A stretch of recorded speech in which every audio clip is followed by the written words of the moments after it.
Salam semua yang dikasihi oleh Tuhan kita Yesus Kristus. Hari ini hari Sabtu tanggal 7 Februari 2026.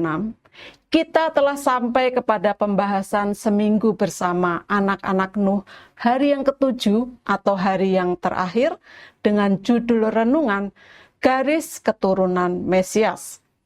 Firman Tuhan kami ambil dari Injil Lukas pasal yang ketiga, ayat yang ke-23 dan ayat yang ke-36, demikian bunyi firman Tuhan.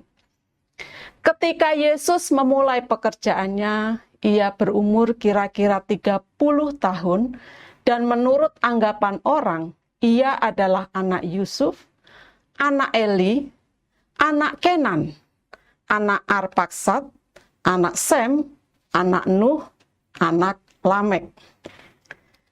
Sejak kejatuhan manusia ke dalam dosa, Tuhan langsung merencanakan keselamatan bagi manusia. Dimulai dari pernyataan Tuhan dalam proto-evangelium, yaitu dalam Kejadian 3 ayat yang ke-15. Rencana Tuhan seakan-akan berhenti setelah kematian Habel di tangan Kain. Namun, lahirlah Set yang meneruskan rencana Tuhan itu. Singkat kata, rencana penyelamatan manusia oleh Tuhan akan diwujudkan dengan kehadiran seseorang yang disebut Mesias. Namun, ada satu peristiwa yang dahsyat yang seakan-akan memutus dan menggagalkan rencana Tuhan itu, yaitu dengan adanya air bah yang disebabkan oleh kejahatan umat manusia. Air bah yang merupakan peristiwa yang paling mengerikan sepanjang kehidupan manusia telah menyapu bersih seluruh umat manusia, hanya menyisakan 8 orang yang berada di dalam bahtera. Namun di sini Tuhan menunjukkan kepada kita bahwa rencananya tidak pernah gagal. Nuh terpilih untuk melanjutkan rencana Tuhan.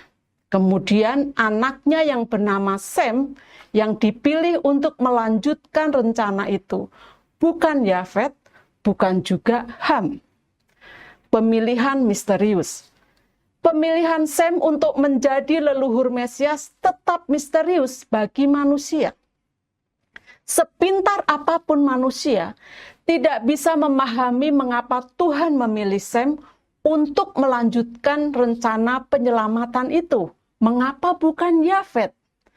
Biarlah hal-hal yang tersembunyi bagi Tuhan. Demikian kata Alkitab, tertulis dalam Ulangan 29 ayat yang ke-29. Yang jelas bahwa Tuhan dengan kasih-Nya telah memilih Sem untuk melanjutkan rencana penyelamatannya. Pemilihan Sem bukan karena kehebatannya, tetapi karena rencana kasih karunia Tuhan. Nubuat Nuh, perkataan Nuh, terpujilah Tuhan, Allah Sem, bisa ditafsirkan sebagai berkat bahwa garis keturunan Sem akan diberkati oleh Tuhan dan memiliki hubungan khusus dengannya. Berkat itu puncaknya adalah dengan kehadiran Mesias, yaitu Yesus Kristus. Pribadi yang penting. Ada beberapa orang yang disebutkan Alkitab berkaitan dengan rencana penyelamatan manusia oleh Tuhan melalui Sem. Tetapi ada satu pribadi yang bisa dikatakan penting untuk dipelajari karena janji Tuhan ada padanya. Pribadi tersebut adalah Abraham.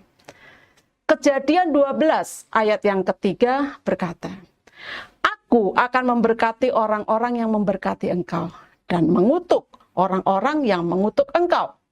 Dan olehmu semua kaum di muka bumi akan mendapat berkat. Dan olehmu semua kaum di muka bumi akan mendapat berkat."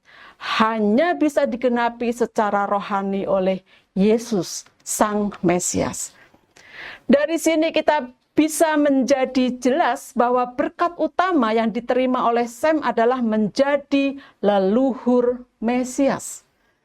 Pelajaran ini mendorong kita untuk semakin meyakini bahwa hanya melalui Mesias yang adalah keturunan Sem saja, maka keselamatan itu diberikan kepada manusia.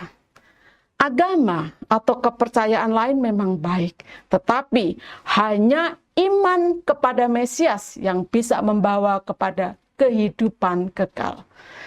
Jangan tinggalkan iman kepercayaan kita kepada Yesus Sang Mesias. Kalau kita ingin sampai kepada Tuhan yang menjanjikan keselamatan itu. Kata-kata bijak. Tidak ada jalan keselamatan bagi manusia selain melalui Mesias yang adalah keturunan Sem. Bapak Ibu, mari kita berdoa. Tuhan, aku percaya bahwa hanya melalui Mesias keturunan Sem saja aku bisa selamat dan memperoleh hidup yang kekal. Terima kasih Tuhan. Dalam nama Tuhan Yesus aku berdoa dan bersyukur. Amin. Terpujilah nama Tuhan. Kami berharap renungan hari ini menjadi berkat bagi Bapak Ibu semua. Tuhan Yesus selalu memberkati. Amin.